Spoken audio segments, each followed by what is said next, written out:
Welcome to part two, everybody. I'm just going to get started right away. Italian immigrants. I'm on page 121. Till the 1800s, most immigrants who came to Iowa were old immigrants from Northern Europe and the British Isles. Then immigration patterns began to change as more people arrived in America from Southern and Eastern Europe. Included among the new immigrants were people from Italy, Croatia, now in Yugoslavia. Fun fact, everybody, this book is old enough that Yugoslavia no longer exists. Hungary, Poland, Lithuania, and Russia. Most of the new immigrants settled in cities in the northeastern United States, where they went to work in factories and on construction projects. A small number, especially Italians, came to Iowa. So if you have the book, everybody, you can see that map on page 121 where the vast majority of Iowa immigrants came from. Of course, Germany, Austria, Hungary, those German countries, very heavily population from those countries came to Iowa. I'm going on to the next page then. Italians began settling in Iowa around 1900. Many settled in cities and towns rather than the countryside. They often found jobs in coal mines or on the railroads. Coal mining played an important part in the lives of some Italian Americans. Although it was hard work and often dangerous, it did offer some advantages. Once they started working, they were able to send money to family members in Italy. This was sometimes used to bring a brother or a parent to the United States. A number of Italian Americans lived in small communities located next to coal mines, such as Granger and Lavolia. Those were often referred to as coal camps. These communities usually consisted of about 100 houses, a grade school, and a few businesses. When boys finished the 8th grade, they often went to work in the mines. Girls usually stayed home to help their mothers. After they finished their schooling, children growing up near mines had little opportunities to go on to high school or find other work. Some continued to live in the mining community after they were married. When the coal camps closed, many Italians moved to Iowa's major cities in search of other work. After World War I, the United States government passed immigration laws that reduced the number of people who could come from into the country. The new laws only allowed a few thousand Eastern and Southern Europeans to come into the United States during the 1920s. African Americans in Iowa. African Americans began migrating to Iowa in the mid 1800s, some to farms, others to towns. First, a few slaves arrived with their masters and lived in the southeastern part of the state, just across the Missouri border. Before long, however, many African Americans headed north and settled in the Hawkeye State. By 1900, Iowa had 12,693 African American people out of a total population of 2,231,853. Before the Civil War, most Iowans did not think blacks should be treated the same as whites. In fact, Iowans passed several laws that were intended to keep, African Americans out of the state. In 1838 and 1840, Iowa legislators passed laws known as Iowa's Black Code. One law said that no black person could come into the state without a certificate of freedom, proving that the black was not a runaway slave.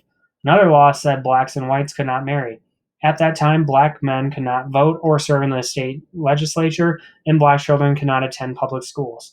After the Civil War, laws about African Americans changed in Iowa, as in many parts of the United States.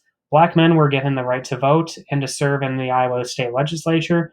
In the 1860s, an African American barber and seller of wood to steamboats, Alexander Clark, had a 12-year-old daughter, Susan, who wanted to attend public school in Muscatine. Clark filed several lawsuits challenging the fact that Susan had to go to a different school from the one white children attended. After 3 separate decisions by the Iowa Supreme Court, the law was changed so all children attended the same schools. Even though African Americans won some rights, I just received a message and it dinged. Even though some African Americans won some rights, they still faced problems. Many restaurants would not serve them, and some employers would not give them jobs. Most railroads in Iowa would hire black men only as waiters and porters, not as the better paid engineers and conductors. Even with discrimination, however, blacks worked as deckhands on steamboats and as builders of railroads. Some opened up their own businesses, especially restaurants and barber shops. The largest number of African Americans worked as coal miners. The first group of African American mining families settled in, I'm not going to try to pronounce that, everybody. This was a coal camp in southern Mahaska County operated by the Consolidation Coal Company. The population of, I'm not going to try to pronounce that, was about 1/3 African American out of a total population of 3,500 people. 1900, many people moved from blank to Buxton, a larger coal camp. For a while, there were more blacks than whites in Buxton.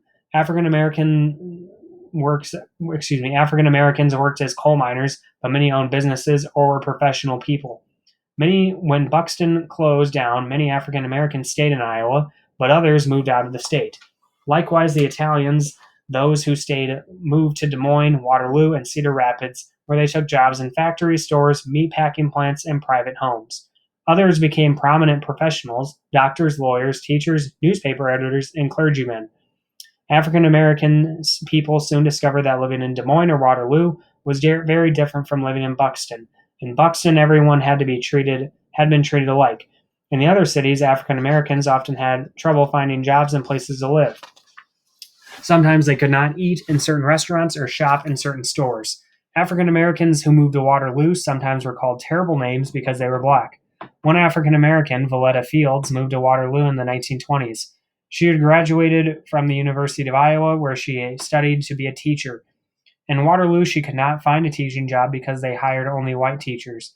Mrs. Fields, whose husband was a lawyer, worked as a cleaning woman and as an elevator operator for many years. Gradually, African American people were able to get better jobs, but the changes came very slowly.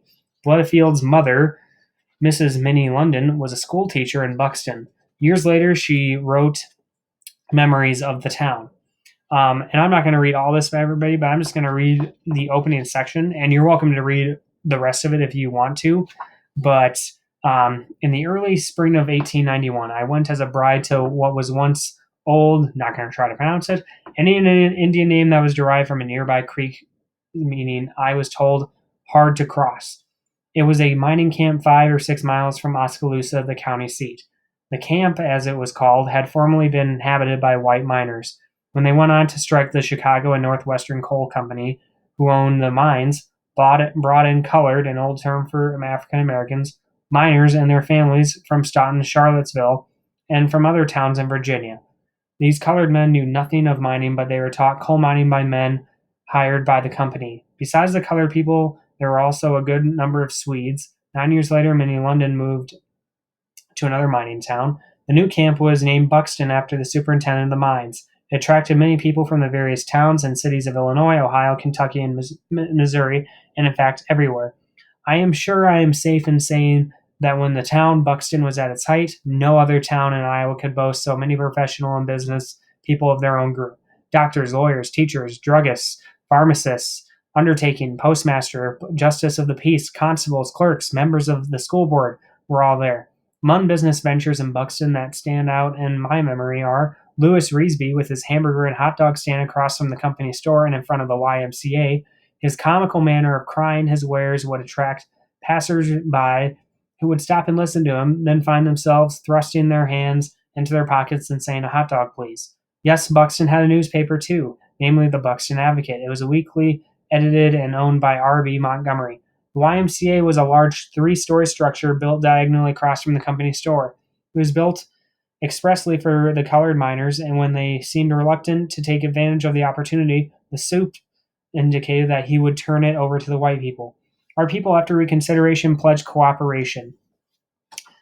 So why I wanted to just read that little bit there, everybody, it just goes into detail about, even though there is a lot of discrimination and not so good things in Iowa concerning African Americans and the rights they did and didn't have, Iowa, in terms of pretty much all the other states, was really taking leaps and bounds of giving African Americans more respect, more rights, at a time whenever they had very little from basically a lot of other states. So that's just something to be kind of proud of, I think, that our state was one of the kind of first. So everybody, I just decided part 3 is going to be about one of the last major immigrant groups. So please watch part 3.